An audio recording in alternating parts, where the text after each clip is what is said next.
Buongiorno a tutti, questa è la torretta delle Bibbie che ho consultato per trasmettere un concetto che vedrete sarà semplicissimo e soprattutto rispettoso di questo cosiddetto testo sacro, quindi non preoccupatevi, ne vedremo soltanto alcune, ma sarà molto interessante. Vorrei anche darvi alcune indicazioni relative all'assoluta incertezza che noi abbiamo quando ci approcciamo a quel testo. E per assoluta incertezza intendo dire alla consapevolezza di saperne veramente poco e forse anche di non poterne sapere neanche troppo di più. Io, ovviamente studiando l'ebraico, studiavo anche le opere dei docenti universitari che si occupano di lingue semitiche, per esempio del professor Giovanni Garbini, che era docente di filologia semitica all'Università di Roma. Ho letto tutte le sue pubblicazioni e lui dice una serie di cose che sono secondo me non soltanto interessanti ma fondamentali. Intanto qui in questo libro lui dice in sostanza che l'ebraico è un dialetto cananaico sud-fenicio. Dice dal punto di vista linguistico il cananaico costituisce non un gruppo di lingue tra loro molto affini, come si afferma spesso, bensì una sola lingua frazionata in una serie abbastanza numerosa di varietà locali estremamente omogenee. Il fatto che talune di queste varietà, come quella fenicia di Tiro Sidone o quella ebraica di Gerusalemme, siano pervenute a grande dignità letteraria e che per la loro importanza culturale vengano designate comunemente come lingue autonome anziché come dialetti, non elimina il dato linguistico. Cioè, in realtà l'ebraico è uno dei tanti dialetti all'interno, insomma, di questo gruppo delle lingue cananaiche. Dice probabilmente nessuna differenza esisteva tra l'ebraico e la varietà fenicia parlata e scritta nella Palestina settentrionale. Quindi già questo è un primo dato di fatto importante, ma quello che è fondamentale secondo me è quanto lui afferma più avanti. Noi conosciamo solo l'ebraico quale fu ricostruito alla fine del primo millennio d.C., cioè il cosiddetto ebraico masoretico.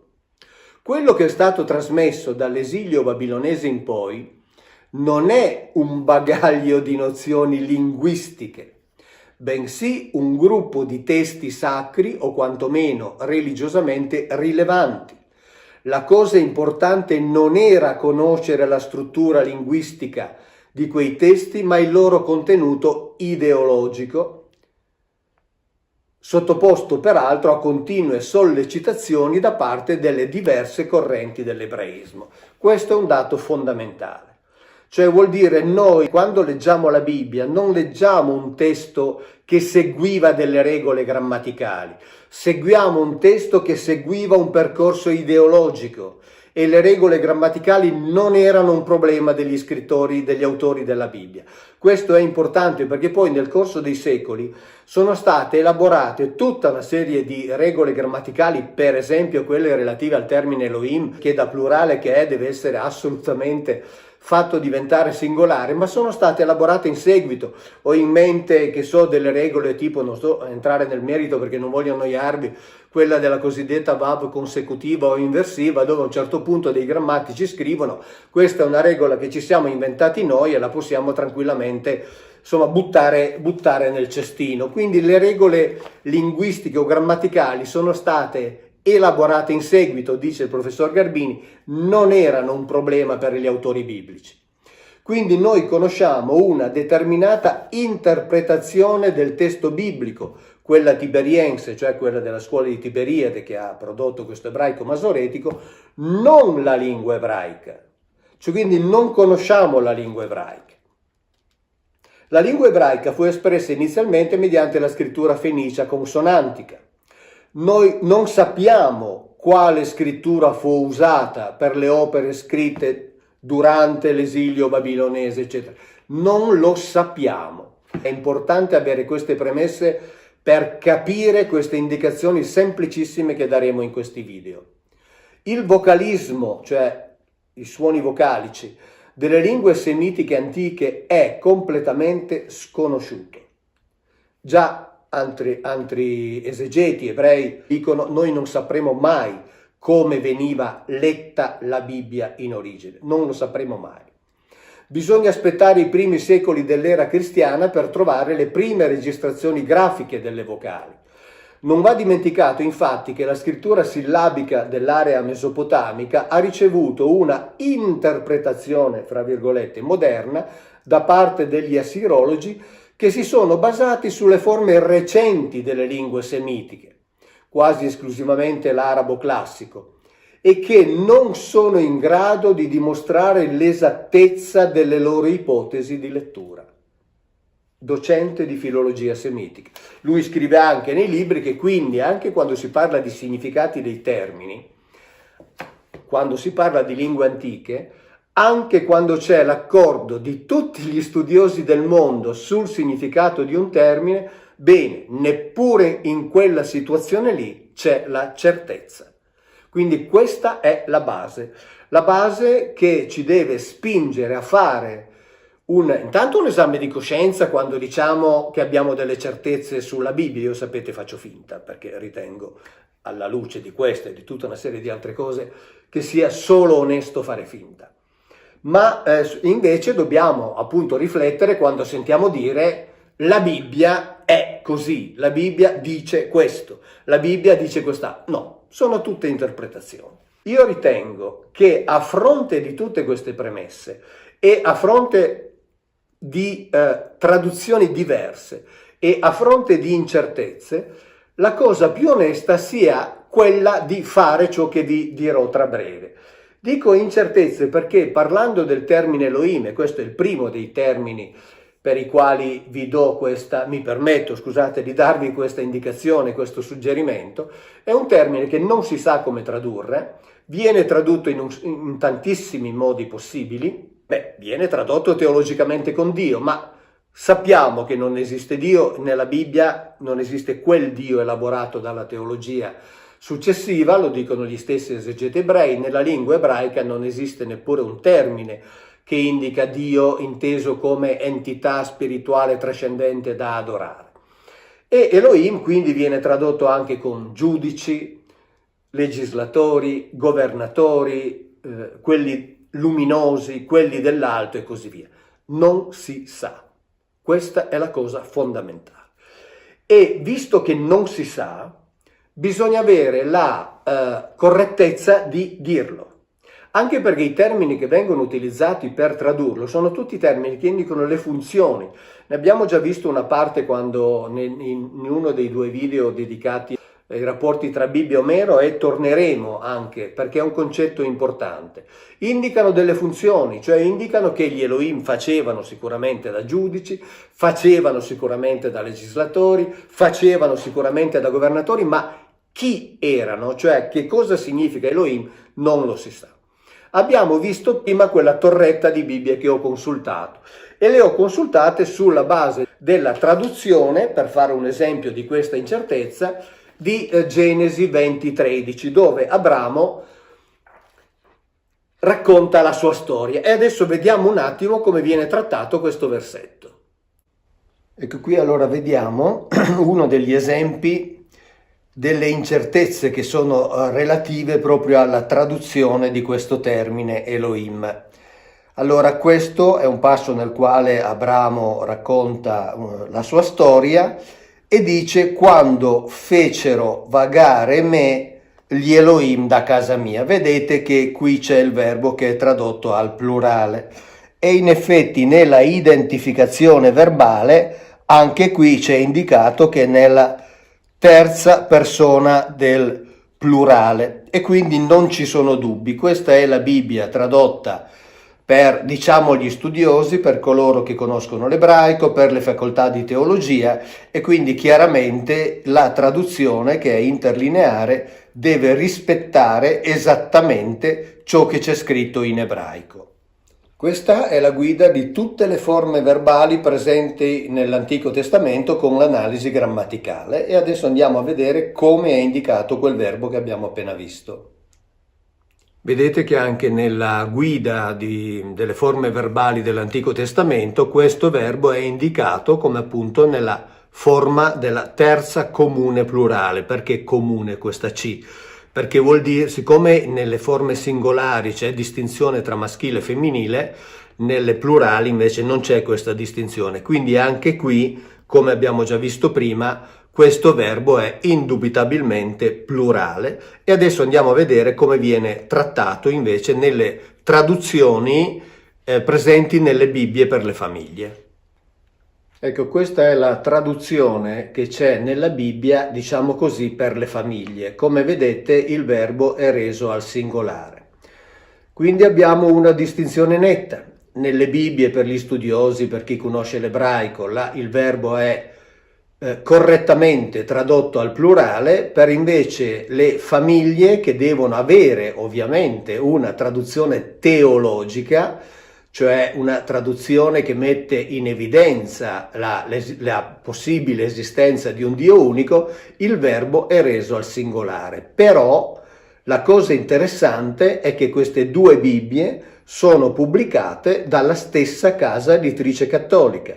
Quindi una Bibbia per gli studiosi con la traduzione corretta, una Bibbia per le famiglie con la traduzione invece teologica.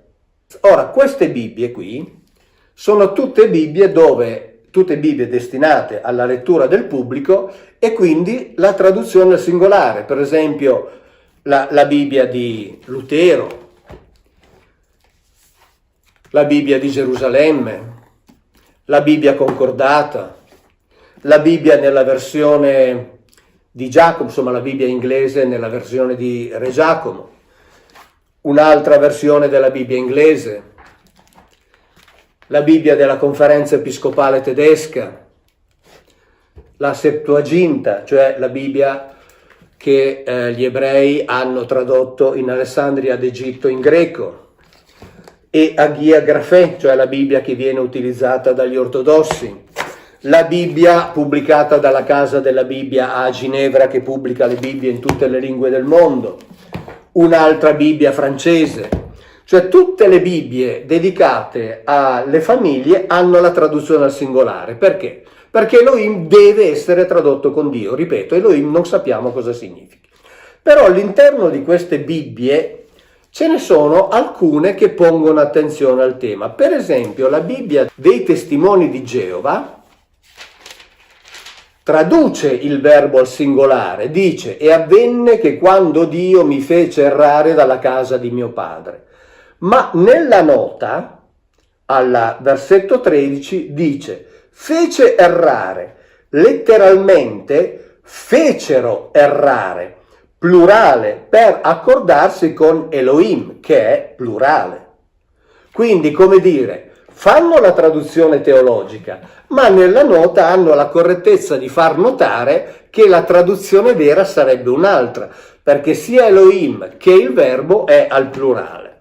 Stesso problema si pone per esempio Rav Dario Di Segni, che ha pubblicato una sua traduzione della Bibbia, e anche lui traduce al singolare, dice: quando Dio mi fece andare errabondo. Però nella nota, anche qui, cosa scrive? Nel testo è usato il verbo al plurale perché pur riferendosi a Dio, al Dio unico, dice lui ovviamente interpretazione teologica, perché si parla ad un pagano. Cioè qui dice che il verbo viene usato al plurale perché Abramo sta parlando ad un pagano. Beh, è una spiegazione, ok?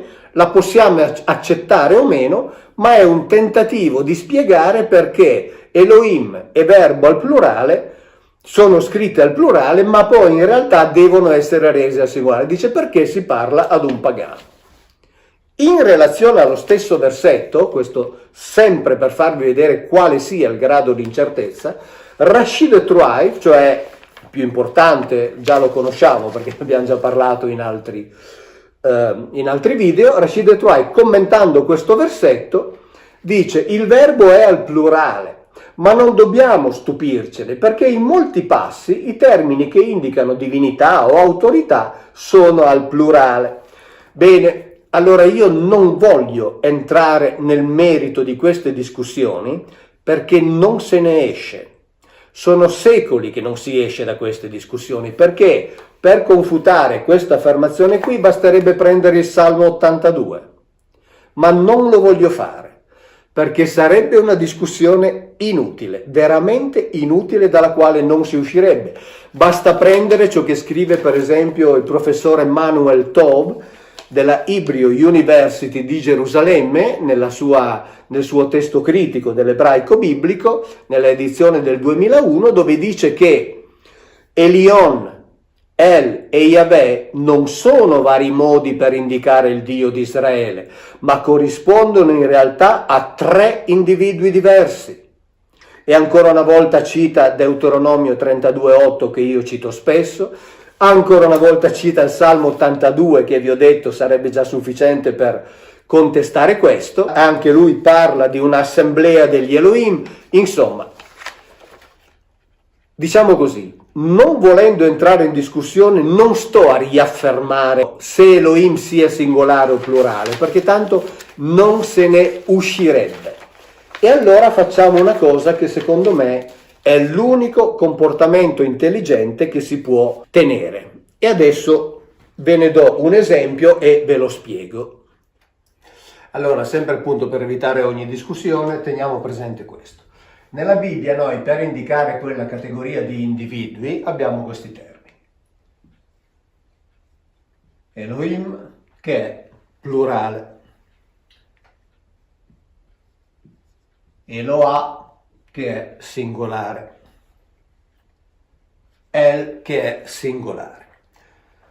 Teniamo presente che nelle lingue semitiche questa è, come dire, una radice che ritorna. Per esempio in aramaico abbiamo, viene normalmente traslitterato così, Elah.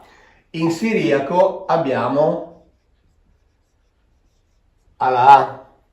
In arabo abbiamo Ilah, per poi arrivare a identificare il Dio unico con Allah.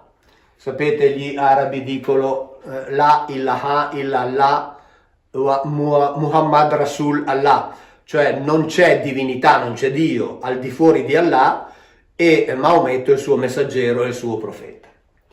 Abbiamo letto prima dal professor Garbini, ma ce lo dicono tutti gli studiosi, compresi gli esegeti ebrei, nessuno al mondo sa, e forse non sapremo mai, come veniva letta la Bibbia in origine, perché era scritta senza vocali, e abbiamo letto in che modo vengono poi vocalizzate le lingue semitiche, e abbiamo letto quando è stato vocalizzato l'ebraico. Quindi sto facendo finta, come al solito ovviamente, ma nessuno può escludere che la I c'era, è una Yod e quindi va bene, ma che qui si potesse leggere Alaim, o che qui si potesse leggere Ala, o che qui si potesse leggere Al, così come qui c'è Ela, c'è Ala e qui c'è Allah. Capite che l'assonanza tra questi termini, in assenza di conoscenza su come venivano vocalizzate le parole, l'assonanza è veramente quantomeno stupefacente. Quindi siamo veramente nell'ambito della stessa categoria di individui, anche dal punto di vista del nome. Teniamo presente che quando l'ebraico è stato vocalizzato, Allah si stava diffondendo rapidamente nel Mediterraneo, e quindi chissà che magari certe vocalizzazioni si siano poi affermate in modo particolare per distinguersi. Non lo so, ovviamente, lo dico così, la butto lì. Allora cosa possiamo fare? Di fronte a tutte queste incertezze sui significati, abbiamo visto sulle traduzioni dei verbi, sulle spiegazioni del perché i verbi sono usati al plurale, anche se teoricamente Elohim indicherebbe il Dio unico. Insomma, siamo nel mondo del non sapere. Allora, nel mondo del non sapere facciamo una cosa semplicissima, rispettosa per gli antichi autori ebrei. Quando nella Bibbia che abbiamo in casa troviamo il termine Dio, noi lo sostituiamo con Elohim. Lo so che nella Bibbia ci sono anche questi termini. Elohim c'è 2600-2700 volte. Eloah mi pare ci sia un po' più di 50 volte, El 250, 260 volte, quindi la sostanza non cambia. Non poniamoci il problema del significato, non poniamoci il problema dei verbi al singolare o al plurale, semplicemente facciamo questa sostituzione. Dopodiché chi avrà voglia ovviamente potrà farsi una lettura, per dire, a partire dalla Genesi, oppure potrà leggere il Pentateuco, oppure potrà leggere, diciamo quantomeno fino ad oltre al Pentateuco, Giosuè e i Giudici, dove l'agire di questi individui è molto chiaro. Allora lì si capirà che senza entrare in discussione e nel massimo rispetto degli autori biblici, se si legge la Bibbia mantenendo i termini che loro hanno usato, soprattutto in alcuni aspetti fondamentali, ci si accorgerà di trovarsi di fronte ad una Bibbia decisamente diversa da quella che ci viene raccontata, ma una Bibbia estremamente più affascinante perché estremamente più chiara, estremamente più concreta, estremamente più comprensibile e soprattutto estremamente più logica di quella che ci viene raccontata, mettendo da parte ogni polemica, ogni discussione che tanto durano da secoli, si sono amplificate negli ultimi decenni ma non portano a nulla, perché tanto non si sa. E non sapendo manteniamo il rispetto per ciò che hanno scritto loro. Ciao e ai prossimi video.